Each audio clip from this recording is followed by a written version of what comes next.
Ever wondered what the next big blockbusters might look like? I'm taking two upcoming movies and reimagining their posters. I welcome you all to upcoming blockbuster movie series. Alright, so everything starts with Toy Story 5. The trailer showed toys being frightened of this new thing that came in town, the Android tablets that kids have. So let's jump right into it. So, the whole idea started with Bonnie holding a tablet, which becomes a source of chaos in this poster. It was a really fun idea in which Bonnie had to be in the foreground while the toys had to be in the background. So, I started with covering up the back of the image and then extending the top and bottom of Bonnie's image.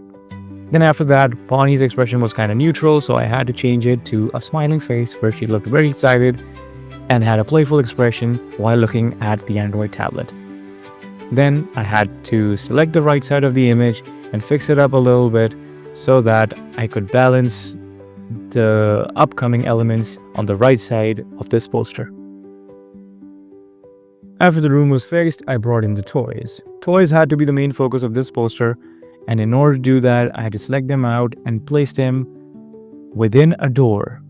The door concept came into my mind while I was getting this image of Bonnie. So the plan was to open the door, place the toys right in the middle of the door, select them all together, and place them on the right side of the image. In order to balance the image, I had to put one subject in the foreground while the toys in the door in the background. Now, I had to fix the room a little bit because I had to adjust the door in the wall. So, in order to do that, first up, I added the ground. And after that, I fixed up the walls so that the wall looks like it's continuing right beside the door and does not look tilted. So, I adjusted the shadows in a way as if the light was coming from the background.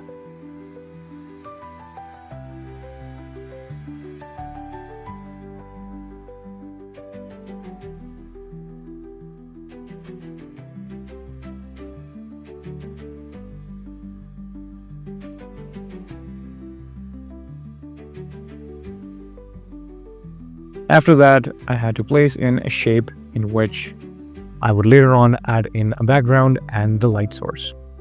And I tried to add in shadows for the door so that the door looks attached to the wall. After that, Bonnie had to be blurred out because the main focus was to be shifted towards the toys. And I had to darken up Bonnie and the background a little bit so that it completely shifts to the toys in the background. Now, I added a background image, like a room image, inside the door. Haze it up a little bit, adjusted the light, bring in yellows in order to get that Toy Story vibe. As you all know, the Toy Story logo was always split into a few colors, and the main colors that were there were yellows, blues, reds. So in order to capture that vibe, I went for this color specifically. I had to darken up the toys a little bit, especially the base, and adding in little shadows, fixing up the image a little bit, as during the selection I had to fix this up, but I didn't get the time to do it back then. Now I realize that I had to fix this, so doing that. After that, I had to adjust the lighting of the toys so they blend better with the background light that is the orange yellowish color. Adding the rim light to all the toys in the back. After that, I adjusted the background and the floor in order to merge them together perfectly with equal ambient light coming from the back.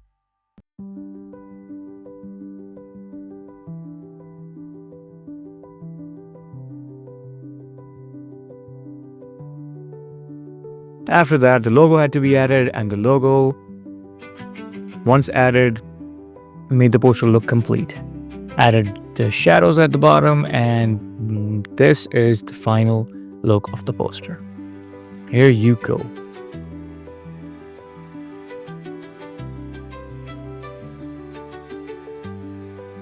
Now, shifting to the second poster for today, that is the Highlander poster. Highlander is getting a reboot, as you all know, and the guy casted is the perfect guy we all love, Henry Cavill. And just look at him. He is just simply going to nail this role.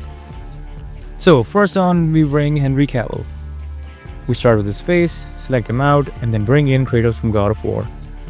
Kratos came into my mind because of the armor that he wears. The armor pretty much resembles the kind of armor I had to go for to bring it in the modern era. The older poster, or you could say the movie of Highlander, had armors, outfits, and all of that was needed in order to get that perfect look. I had plans to give it a modern touch, so I went for Kratos' armor. And then after that, I had to adjust the body dimension a little bit, since Henry Cavill is a big guy and his muscles had to be good in order to get the ideal look that I was looking for. Now I had to select out the base so that I can add on the legs and the missing cloth later on. I got this picture. It's an amazing picture of this Viking character that I found online. I got the legs out, and then right after that I had to touch it up a little bit in order to get the imperfections out.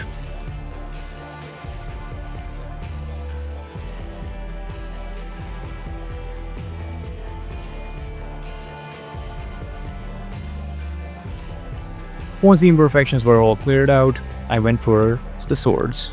This is the classic Highlander sword that was in the movie that came out the first time.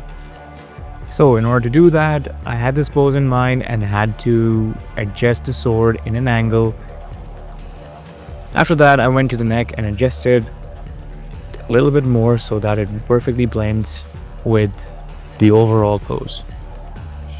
And then came in the second sword. I had to adjust it in the lower arm.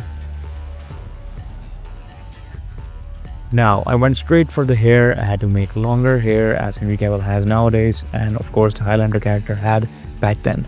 So once that was done, I had to fix up and attach everything in place and fix up the colors a little bit so that everything came into a more cohesive and more perfect way. I had to touch up the lighting a little bit, adjust the body and stuff. I had to adjust the lighting a little bit on Henry Cavill. I had to fix up and touch a few things so that everything went perfectly well together. Once that was done, I went straight for the background, and I had to fix and color correct all of the skies together so that things could perfectly be matched together. Now, since I noticed back that the Henry Cavill's hair had to be black, I came back and tried to adjust it in a way that the colors went and merged perfectly together. And to fix up the white edges, there's a technique that I learned a few years back that you just select the part that you need to be fixed and just place it in the white edges and things will be good. After that, I had to adjust the lighting a little bit, add in the rim lights, add in the white touch, add in the shadows. And once that was done, I would say the image that I was going for was perfectly done and in place.